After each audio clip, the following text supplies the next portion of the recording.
Golden arches, a smiling clown, a red box of fries that's instantly recognizable.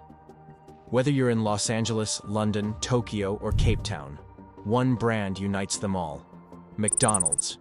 It's the undisputed king of fast food, serving nearly 70 million people every day. That's more than the entire population of the United Kingdom. But behind the burgers and fries is a story of innovation, controversy, and business brilliance. This is the untold story of how McDonald's became a global empire. The story starts not with a clown or golden arches, but with two brothers, Richard and Maurice McDonald.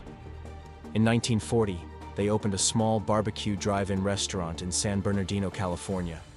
Business was steady, but the brothers noticed something interesting. Most of their profits came from a few simple items: hamburgers, fries, and milkshakes. So they made a bold decision. They shut down their barbecue business and reinvented it into a streamlined burger stand. Their secret? The speedy service system, an assembly line approach to food preparation. It was revolutionary. Instead of waiting 30 minutes for a meal, customers could get hot food in under a minute. It was the birth of fast food as we know it. But the brothers had limitations. They were innovators, not empire builders. They were content with a handful of restaurants, never imagining their idea could conquer the globe. That's where someone else stepped in. In 1954, a 52-year-old milkshake machine salesman named Ray Kroc walked into the McDonald brothers restaurant. He was amazed by their efficiency and vision. Kroc saw something bigger. He believed McDonald's could be more than a local restaurant. It could be a nationwide, even worldwide brand. With persistence, Kroc convinced the brothers to let him franchise their concept. In 1955, he opened the first franchise McDonald's in Des Plaines, Illinois. That's where the golden arches began to spread. What the McDonald brothers saw as a small business, Kroc saw as a revolution. And he was willing to do whatever it took to make it happen.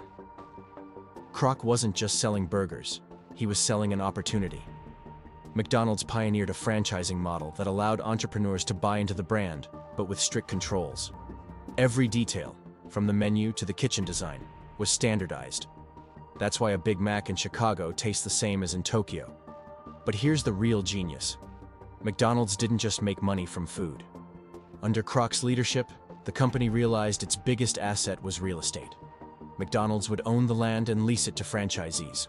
That meant a steady stream of income, even if a particular restaurant struggled. To this day, McDonald's is one of the largest real estate companies in the world. Kroc's aggressive strategy often put him at odds with the McDonald brothers.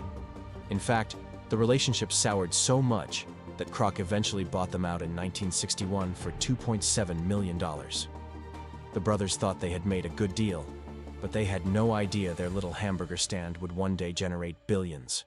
Some say Kroc stole McDonald's. Others say he simply had the vision the brothers lacked. Either way, history was written in his favor. By the 1960s and 70s, McDonald's wasn't just a restaurant. It was part of American culture. Marketing played a huge role. Enter Ronald McDonald, the smiling clown who became the face of the brand. Happy Meals turned McDonald's into a destination for children. Play places turned restaurants into community hubs. And let's not forget the jingles. You deserve a break today. And later, I'm loving it. McDonald's advertising didn't just sell food. It sold happiness, family, and convenience. But the company didn't stop there. McDonald's became a master of partnerships and promotions.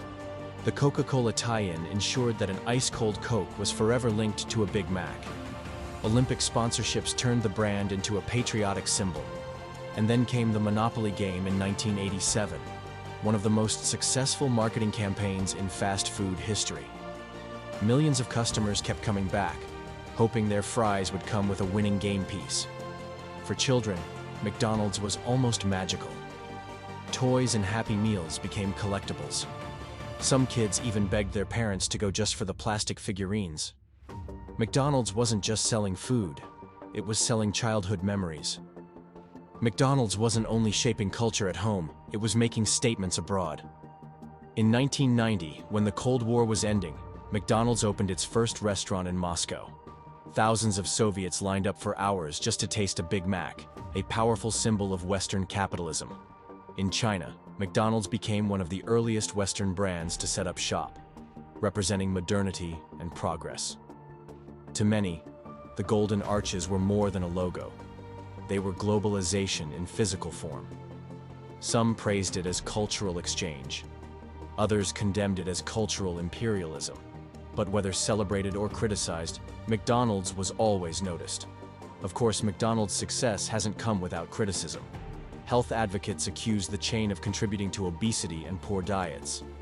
Documentaries like Super Size Me painted McDonald's as the face of unhealthy eating. Lawsuits piled up. Environmentalists criticized its packaging waste. Workers protested for higher wages, but the critiques went deeper. To some, McDonald's wasn't just unhealthy. It was a symbol of everything wrong with consumer culture. The term McJob entered the dictionary, meaning low-paid, low-skill work with no future. Activists accused the company of crushing local food traditions, replacing them with homogenized factory-made meals. In 1994, two activists in London distributed pamphlets criticizing McDonald's environmental record and labor practices. The result was the infamous McLibel trial, the longest-running lawsuit in British history. McDonald's won in court, but lost in public opinion. The trial exposed the company to years of negative press. Yet despite the criticism, McDonald's survived. It adapted by adding salads, fruit, and healthier menu options. It pledged to reduce plastic and source more sustainable ingredients.